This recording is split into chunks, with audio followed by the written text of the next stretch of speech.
अस्सलामु अलैकुम वरहमतुल्लाहि वबरकातुहू। आज मैं आपकी खिदमत में फिर से 10th क्लास का मैथमेटिक्स लेकर के हाजिर हूँ। आज हम इंशाल्लाह पढ़ेंगे 10th क्लास के मैथमेटिक्स का दूसरा चैप्टर, जिसका नाम है पॉलिनोमियल्स। पॉलिनोमियल्स की जो एक्सरसाइज पहली है, एक्सरसाइज नंबर 1, यानी कि टेक्स्ट बुक में है एक्सरसाइज 2.1, उसको आज हम इंशाल्लाह पढ़ेंगे। लेकिन एक्सरसाइज को समझने से पहले हम थोड़ा सा इंट्रोडक्शन दे देंगे, जिससे हमें पॉलिनोमियल्स को समझने में आसानी होगी। इंट्रोडक्शन से पहले मैं एक बात बताऊं कि इस चैप्टर के 5 मार्क्स है जेके बोर्ड में। और दूसरी बात यह है कि अगर पॉलिनोमियल को सही तरीके से समझा जाए तो इसके बाद एक और चैप्टर आने वाला है जिसके 10 मार्क्स है, जिसका नाम है क्वाड्रेटिक इक्वेशन। वो क्वाड्रेटिक इक्वेशन फिर बहुत ही आसान लगता है एक स्टूडेंट को। तो अगर हम इसको समझ लेंगे, क्वाड्रेटिक इक्वेशन भी इसी के साथ बहुत ज्यादा समझ आ जाएगी। तो चलिए आगे बढ़ते हैं, शुरू करते हैं हम इसके इंट्रोडक्शन से। सबसे पहले हम जान लेते हैं कि पॉलिनोमियल होता क्या है। पॉलिनोमियल दो वर्ड से बना है, पॉली एंड नोमियल। पॉली, अगर आपने देखा होगा, अक्सर हम ये वर्ड यूज करते हैं, जैसे पॉलीटेक है, पॉलीथीन है।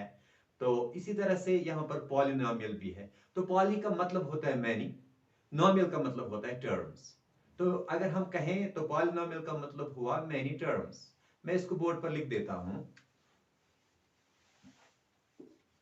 Poly means many, नोमियल means terms. तो पॉलिनोमियल्स का मतलब हुआ मैनी टर्म्स, यानी कि इसमें बहुत सारी टर्म्स होंगी। तो इसके बाद अब हम पहले थोड़ी सी डेफिनेशन इसकी दे देते हैं। Polynomial is of the form. हमारी channel education excellence and care को सब्सक्राइब और शेयर कीजिए और बेल आइकन को दबाइए ताकि आने वाला हर एक वीडियो आपको मिलता रहे। तो ये जनरल फॉर्म है पॉलिनोमियल का, जनरल फॉर्म। अब आप देख लीजिए, ये ऐसे समझना मुश्किल है। तो यहां पर ये ए जो है ये कांस्टेंट टर्म्स होंगी, और ये जो एक्स है ये इसका वेरिएबल है। तो सबसे पहले मैं कह देता हूं, चलिए मान लेते हैं ये जो मैं एन इसमें लिखता हूं बार बार, चलिए इस एन का हम कुछ नाम दे देते हैं, कोई नंबर दे देते हैं। Let let let n is equal to 5। मान लेते हैं एन इसमें 5 है। तो इसके बाद हम कैसे लिखेंगे इसको, आप देख लीजिए। मैं लिखता हूं P of x is equal to, ये जो है a, n का मतलब है 5, तो मैंने लिख दिया 5। तो x इसके ऊपर 5 प्लस a, a जो है n माइनस n, जो 5 है उसको -1 करेंगे तो ये 4 आ जाएगा। x ऊपर भी हम 4 लिखेंगे प्लस, अब जो यहां पर मैंने बीच वाली टर्म्स मिस की है तो अगर उनको भी हम लिखेंगे a 3 x3 plus a2 x2 plus a1 x1 plus a0। तो अगर हमने इसका n दे दिया 5, तो ये पॉलिनोमियल में टर्म जो आ गई वो टोटल में हो गई 6। तो इसमें अब ये जो a5 a4 a3 a2 a1 या a0, ये सारी की सारी कांस्टेंट टर्म्स है, यानी कि ये कोई कांस्टेंट टर्म होगी 1 2 3 4 समथिंग लाइक दैट। तो इसके बाद जो हमारे पास ये x है, इसमें ये x का रेस पावर है 5, इसका है 4, इस x का है 3, इस x का है रेस पावर 2, इसका 1 है, और यहां पर x है नहीं। तो अब ये जो x है इसको हम कहते हैं वेरिएबल। इसको डिफरेंट वैल्यूज मिलते हैं अकॉर्डिंग टू मैथमेटिकल ऑपरेशंस, तो इसको वेरिएबल बोलते हैं। और ये जो a है इसको हम कहते हैं कांस्टेंट टर्म। तो इसके बाद आप देख लीजिए, अगर हम एक जनरल इस तरह से अगर आप n का कुछ भी वैल्यू दे देंगे तो पॉलिनोमियल बन जाएगा। अब इसके बाद है कि अगर हम इसकी डेफिनेशन लिखना चाहेंगे एक पॉलिनोमियल की, तो हम लिख देते हैं वो definition. A polynomial is an algebraic expression exponential power of whose variable is a non-negative integer. तो मैंने डेफिनेशन लिखी पॉलिनोमियल की। Polynomial is an algebraic expression exponential power of whose variable is a non negative integer. सबसे पहले हम देखते हैं जो पॉलिनोमियल होता है। यहां पर जो पॉलिनोमियल है, यहां पर वेरिएबल जो है ये x है। तो पॉलिनोमियल वो होता है जिसमें कोई भी वेरिएबल हो, यहाँ पर x से t हो सकता है, y हो सकता है, तो ये जो वेरिएबल है इसका एक्सपोनेंशियल पावर है। समझ लीजिए यहाँ पर 5 है, यहाँ पर 4 है, यहाँ पर 3 है, यहाँ पर 2 है, यहाँ पर 1 है, तो x का पावर 1 2 3 4। तो पॉलिनोमियल वो होता है जो एक्सपोनेंशियल पावर होगा नॉन नेगेटिव इंटीजर। इसको समझने की जरूरत है। नॉन नेगेटिव इंटीजर, पहले आप देख लीजिए इंटीजर किनको हम कहते हैं। इंटीजर में आते हैं नेगेटिव नंबर्स, पॉजिटिव नंबर्स, और उसमें आता है जीरो भी, जिसका हमने नंबर सिस्टम में इंट्रोडक्शन दे दिया है। तो यहां पर आप देख लीजिए कि ये होना चाहिए जो वेरिएबल है कोई भी, तो उसका पावर होना चाहिए, एक्सपोनेंशियल पावर होना चाहिए नॉन नेगेटिव इंटीजर, यानी कि नेगेटिव नंबर इंटीजर में से निकाल दीजिए तो रह जाता है होल नंबर, यानी कि इसका exponential power 0 1 2 3 4 something like that. तो ऐसा ही जो 0 से लेकर इंफिनिटी तक अगर हम कोई भी वैल्यू दे देंगे तो उसी को हम पॉलिनोमियल कहेंगे। यानी कि जो वेरिएबल है उसका पावर होना चाहिए कोई होल नंबर, अगर नेगेटिव होगा तो वो पॉलिनोमियल नहीं है, अगर कोई रूट में होगा तो वो पॉलिनोमियल नहीं है। इसको समझने के लिए हम कुछ पॉलिनोमियल लिख देते हैं जिससे हमें पता चलेगा कौन पॉलिनोमियल है और कौन नहीं है। कुछ एग्जांपल हम पॉलिनोमियल्स के दे देते हैं। हमारी channel education excellence and care को सब्सक्राइब एंड शेयर करें। तो ये जो मैंने एग्जांपल यहाँ पर बोर्ड पर दिखाए हैं ये सारे के सारे पॉलिनोमियल्स हैं। देख लीजिए यहाँ पर वेरिएबल मैंने x बनाया है, तो यहाँ पर x का पावर 4 है, यहाँ पर क्यूब है, यहाँ पर 2 है, इनको कहते हैं एक्सपोनेंशियल पावर्स। तो इनका जो एक्सपोनेंशियल पावर है 1 है, 2 है, 3 है, 4 है, अगर यहाँ पर अगर x टर्म है नहीं कांस्टेंट टर्म के पास तो हम उसको x0 भी लिख सकते हैं।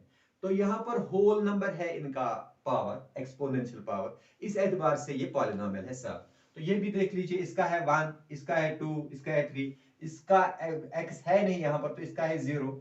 तो इसी तरह से इसका पावर है एक्सपोनेंशियल पावर 1, इसका 2 है, इसका एक्सपोनेंशियल पावर 1 है, और यहाँ पर x तो है नहीं, ये भी पॉलिनोमियल है। कोई बोलेगा ये कांस्टेंट टर्म है, ये भी पॉलिनोमियल है, क्योंकि हम इसको लिख सकते हैं, ऐसे भी लिख सकते हैं हम 4x0, anything raise power 0 is 1।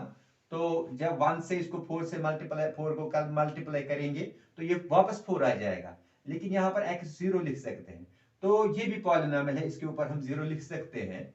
तो इस एतबार से ये सारे के सारे पॉलिनोमियल के एग्जांपल हैं। यहाँ पर एक कांस्टेंट टर्म है 3, इसका जो कोएफिशिएंट है वो दिखता नहीं है, यहाँ पर वो हम लिखते नहीं क्योंकि 1 है, तो 1 एक यहाँ पर कांस्टेंट टर्म, यहाँ पर कांस्टेंट टर्म 2 है, यहाँ पर 1 है, फिर से यहाँ पर 2 है। तो इसी तरह से यहाँ पर कांस्टेंट टर्म 1 है, यहाँ पर 3 है, यहाँ 1 है, यहाँ 1 है, यहाँ पर 1 है, जहां पर हम लिखते नहीं वहां पर 1 होता है, तो कांस्टेंट टर्म 1 है, यहाँ पर 3 है, ये 3 है। तो ये जो हम A1 A2 A3 दे देते हैं यही कांस्टेंट टर्म्स है, और ये जो x है इसमें ये वेरिएबल है। तो इसके बाद आप और एक बात समझ लीजिए, जो हमने अभी दिखाई ये पॉलिनोमियल्स है, तो कौन सा अलजेब्रिक एक्सप्रेशन है जो पॉलिनोमियल नहीं है।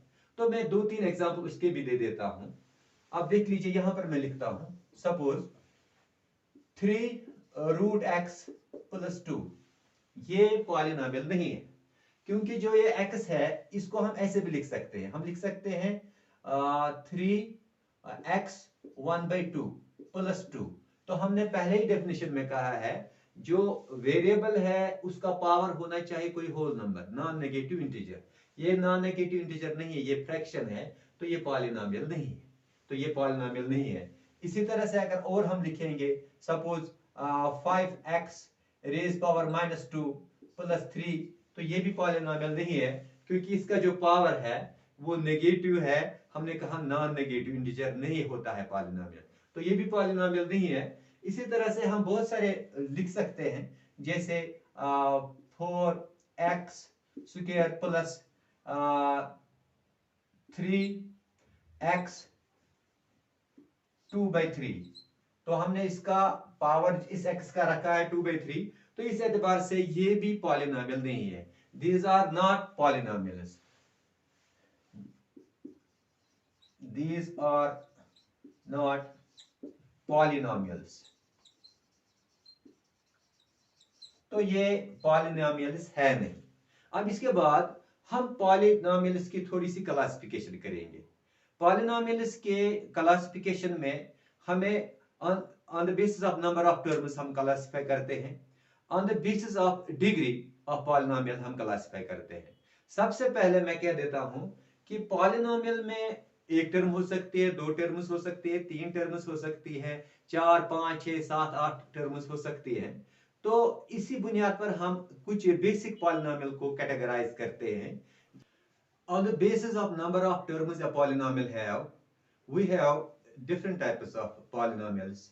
तो कितनी टर्म्स के पॉलिनोमियल की हैं उसकी बुनियाद पर हम इनको दिखाते हैं कुछ कैटेगरीज। जैसे मोनोमियल है, मोनोमियल,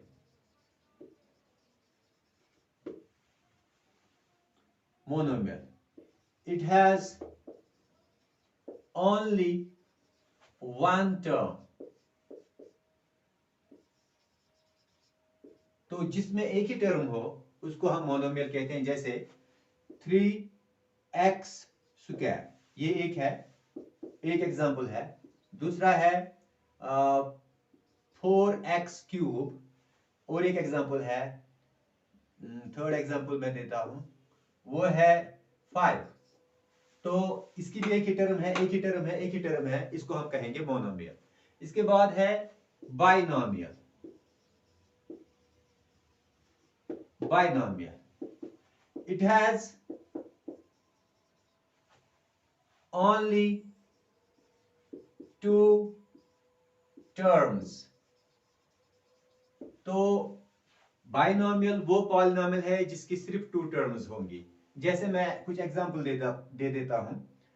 एक है ये 3x स्क्वायर प्लस 2x, और एक एग्जांपल हो गया। अब दूसरा दिखाता हूं, वो है x प्लस 2, इसमें भी दो टर्म्स हैं। और एक एग्जांपल दिखाता हूं, 2x स्क्वायर प्लस 3, तो इसमें भी दो टर्म है, इसमें भी दो टर्म है, इसमें भी दो टर्म्स हैं। इस एतबार से हम इसको कहेंगे बाइनोमियल। इसके बाद हम लिखेंगे और एक पॉलिनोमियल होता है जिसको हम कहते हैं trinomial, trinomial, trinomial it has three terms. जो ट्राइनोमियल होता है उसकी तीन टर्म्स होती हैं। तो मैं लिखता हूं कुछ example, 3x square plus x plus 1, ये एक एग्जांपल है। तो तीन टर्म्स है, एक दो तीन। दूसरा एग्जांपल यहां पर लिखता हूं मैं, दूसरा एग्जांपल वो है x cube plus x square plus 2, तो इसमें भी तीन टर्म है, 1 2 3। तो जिसमें तीन टर्म्स होंगी उसको हम कहेंगे ट्राइनोमियल। तो इसी तरह से जिसकी बहुत सारी टर्म्स होंगी उसको जनरली हम पॉलिनोमियल कहते हैं। पहले मैं समझाता हूं कि डिग्री किसको कहते हैं, degree of a polynomial. Suppose यहां पर लिख लीजिए, हम लिखेंगे 3x square plus 2x plus 1। तो यहां पर जो वेरिएबल है वो है x। यहां पर x का पावर 1 है, लेकिन हम वो जनरली लिखते नहीं है। यहां पर 2 है, जो मैक्सिमम पावर होता है उसी को कहते हैं डिग्री। तो इसकी डिग्री है, इट इज डिग्री इज 2। जो वेरिएबल होता है उसका जो मैक्सिमम पावर होता है उसको कहते हैं डिग्री। तो इसका मैक्सिमम पावर ये 1 है, यहां पर, यहां 2 है, तो 2 है इसकी degree, it is degree is 2। अगर मैं और एक एग्जांपल लिखूं, जैसे x cube plus 3x square plus x plus 2, तो ये जो मैंने पॉलिनोमियल लिखा है इसमें यहां पर 1 है, एक्सपोनेंशियल पावर यहां 2 है, यहां 3 है। तो जो सबसे बड़ा पावर है इसमें वो है 3। तो इसकी डिग्री है, इट्स डिग्री इज 3। तो इसकी डिग्री 3 है। मैंने डिग्री क्यों लिखाया, इससे मैं और एक कैटेगरी दिखाना चाहता हूं कि कैसे हम कैटेगराइज करते हैं पॉलिनोमियल्स को डिग्री के बुनियाद पर। On the basis of degree a polynomial can be of the following types। कुछ पॉलिनोमियल हैं, जैसे हमारे पास है linear polynomial, linear polynomial, linear polynomial, इसकी degree, its degree is degree is 1। जिसकी डिग्री 1 हो उसको हम लीनियर पॉलिनोमियल कहते हैं। मैं ज्यादा लंबी डेफिनेशन नहीं लिखाता हूं क्योंकि ये वीडियो बड़ा हो जाता है, तो मैं इसका एग्जांपल देता हूं लीनियर पॉलिनोमियल की। जैसे 3x + 1, तो ये जो x है यहां पर वेरिएबल है, इसकी डिग्री यानी कि 1 है, तो हम 1 लिखते नहीं है, तो ये 1 है, इस एतबार से ये लीनियर पॉलिनोमियल है। अगर इसी तरह से मैं और एक एग्जांपल दूं, ये 1 है, तो दूसरा एग्जांपल दे देता हूं। जैसे यहां पर मैं लिखूंगा 5y + 3, तो ये जो y है यहां पर दूसरा वेरिएबल इस बार मैंने लाया है, तो इसका भी जो एक्सपोनेंशियल पावर है 1 है, तो इसकी डिग्री 1 है, इसको हम कहते हैं लीनियर पॉलिनोमियल। तो इस तरह से लीनियर पॉलिनोमियल हो गया। दूसरा है quadratic polynomial. Quadratic polynomial, the polynomial with degree 2 is called quadratic polynomial। जिस पॉलिनोमियल की डिग्री 2 होगी उसको कहते हैं quadratic polynomial. It is degree is 2। Example मैं दे देता हूं। एक एग्जाम्पल ये हो गया, जैसे x² + x + 1, तो यहां पर आप देख लीजिए इसका एक्सपोनेंशियल पावर 1 है, इसका एक्सपोनेंशियल पावर 2 है, तो बड़े से पावर को हम कहते हैं डिग्री, तो इसकी डिग्री 2 है, तो ये क्वाड्रेटिक हुआ। जो भी कोई पॉलिनोमियल जिसकी डिग्री 2 होगी वो क्वाड्रेटिक होता है। तो यहां पर आप देख लीजिए, और एक एग्जांपल मैं दे देता हूं। मैं लिखूंगा 3x² + 2, तो ये भी क्वाड्रेटिक पॉलिनोमियल है। आप देख लीजिए, चाहे इसमें दो ही टर्म्स हों, लेकिन ये क्वाड्रेटिक पॉलिनोमियल है। अब देख लीजिए इसका वेरिएबल की डिग्री 2 है, तो इस एतबार से ये क्वाड्रेटिक पॉलिनोमियल हो गया। इसके बाद हम दिखाएंगे cubic polynomial. It has degree 3। The polynomial which has 3 as its degree is called cubic polynomial। तो मैं देता हूं कुछ एग्जांपल इसके लिए। जैसे x³ + 3x² + 2x + 1, ये एक क्यूबिक पॉलिनोमियल है, क्योंकि यहां पर x का पावर 1 है, इसका 2 है, इसका 3 है। जो हाईएस्ट पावर होता है इसको डिग्री कहते हैं, तो जिसकी डिग्री 3 है उसको कहते हैं क्यूबिक पॉलिनोमियल। दूसरा एग्जांपल मैं दे देता हूं। यहां पर आप देख लीजिए 3x³ + 3x² + 5, तो इसको भी हम क्यूबिक पॉलिनोमियल कह सकते हैं, क्योंकि जो वेरिएबल का मैक्सिमम पावर है वो 3 है, तो ये क्यूबिक पॉलिनोमियल हुआ। अब हमारे पास एक्सरसाइज है, एक्सरसाइज 2.1, तो इसको करने की जरूरत है। हमारे पास क्वेश्चन है जिसको मैंने पहले से लिख के रखा है बोर्ड पे। तो हमारे पास कुछ ग्राफ दिए गए हैं और हमसे कहा जाता है कि इन ग्राफों की बुनियाद पर आप देख लो जो पॉलिनोमियल है जिसका ये ग्राफ है, आप देखो उसमें कितने जीरोस हैं। यानी कि जब हम किसी पॉलिनोमियल को जीरो के साथ कंपेयर करते हैं, फिर हम उस पॉलिनोमियल का वैल्यू निकालते हैं, वेरिएबल का वैल्यू। तो किसी का 1 वैल्यू निकल सकता है, किसी के 2, किसी के 3, तो ये डिपेंड करता है कि पॉलिनोमियल कैसा होगा। तो यहां पर हमें ग्राफ दिए गए हैं, तो हमसे पूछा जाता है कि आप बताओ इसमें कितने जीरोस है उस पॉलिनोमियल के जिसका ये ग्राफ है। मिसाल के तौर पर जो पहला पार्ट है वो मैं दिखा रहा हूं यहां पे, ये रहा पहला पार्ट, इसका ग्राफ मैं दिखा रहा हूं।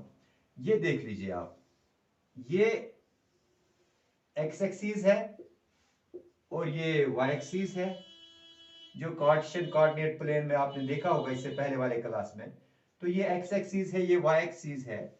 तो हमारे पास जो इसका ग्राफ है, हमें देखना है क्या जिस पॉलिनोमियल का वो है वो ग्राफ, क्या उसमें कोई जीरो है कि नहीं है। ये है ग्राफ। तो हमें कैसे पता चलेगा इस ग्राफ से कि इसका कोई जीरो है, यानी कि इसके वेरिएबल का कोई वैल्यू है कि नहीं। तो मैं कहता हूं ये जो ग्राफ लाइन है, अगर ये एक्स एक्सिस हुई हॉरिजॉन्टल लाइन, वाई एक्सिस हो गई जो वर्टिकल लाइन है, तो जो एक्स एक्सिस है ये ग्राफ अगर उसको एक पॉइंट पर टच करेगा तो एक जीरो है उस पॉलिनोमियल का, नंबर ऑफ जीरोस इज 1। अगर 2 पॉइंट पर टच करेगा इसको तो 2 होगा उसका नंबर ऑफ जीरोस। इसी तरह से जितने पॉइंट पर वो इसको टच करेगा तो उतने ही उसके नंबर ऑफ जीरोस होंगे। यहां पर आप देख लीजिए ये जो ग्राफ लाइन है ये एक्स एक्सिस को कहीं पर भी टच नहीं करती है। जब इसको ये टच नहीं करती है तो हम कहेंगे since the graph does not touch x axis at any point therefore the polynomial does not have any zero. तो इसका कोई जीरो है नहीं। मैं लिखता हूं इसको answer, since graph does not meet x-axis at any point, ये इसको किसी भी पॉइंट पर मीट नहीं करता, therefore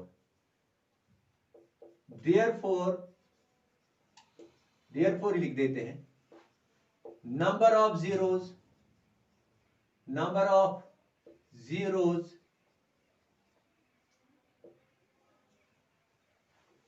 is zero, यानी कि इसका कोई नंबर ऑफ जीरो है ही नहीं, कोई वैल्यू नहीं है इसके वेरिएबल का।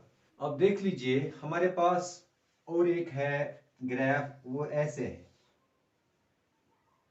तो ये जो ग्राफ है ये एक पॉइंट पर टच करता है एक्स एक्सिस को, तो नंबर ऑफ जीरोस होगा 1। हम लिखेंगे since graph meets x axis at only 1 point,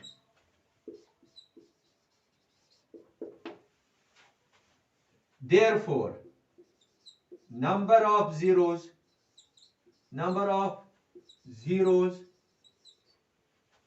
is 1। चूंकि ये जो ग्राफ लाइन जो है, ग्राफ जो है वो एक्स एक्सिस पर एक ही पॉइंट पर टच करता है, तो हम कहेंगे नंबर ऑफ जीरोस इज 1। इससे पहले वो कहीं पर भी उसको मीट नहीं करता था, तो नंबर ऑफ जीरोस 0 था, कोई जीरो था ही नहीं उसमें। अब आप देख लीजिए यहां पर और एक ग्राफ है थर्ड पार्ट, इसमें ग्राफ ऐसा है। तो इसमें हमें देखना है कि नंबर ऑफ जीरोस कितने हैं। देख लीजिए ग्राफ यहां पर एक्स एक्सिस को टच करता है, यहां पर भी करता है, तो यहां पर भी। ये हो गया 1 2 3, तो 3 पॉइंटों पर इसको टच करता है, इसका मतलब है नंबर ऑफ जीरोस इज 3। अब देख लीजिए series graph meets x axis at 3 points, therefore number of zeros is 3। तो इस केस में नंबर ऑफ जीरोस 3 होगा। तो जितनी पॉइंट्स पर एक्स एक्सिस के साथ ग्राफ टच करेगा उतने जीरोस होंगे। ये हमारे पास और एक पार्ट है फोर्थ पार्ट, तो इसमें ग्राफ ऐसा है। तो इसमें आप देख लीजिए 2 पॉइंट्स पर ये ग्राफ एक्स एक्सिस को मीट करता है, टच करता है, तो इस एतबार से नंबर ऑफ जीरोस 2 होंगे। तो मैं लिखता हूं since graph meets x axis at, अब इसके बदले मैं 2 लिखता हूं, 2 points, therefore number of zeros, अब इसमें भी 2 ही होगा। ये होगा फिफ्थ पार्ट। तो उसमें ग्राफ ऐसा है, तो ऐसा है ये। तो इस एतबार से ये जो ग्राफ है इसको 1 2 3 4 4 पॉइंट्स पर इसको ये टच करता है। तो आप इसके बदले लिख सकते हैं 4 points, therefore number of zeros is equal to 4। तो ये 4 पॉइंट्स पर इसको टच करता है, तो नंबर ऑफ जीरोस इज 4।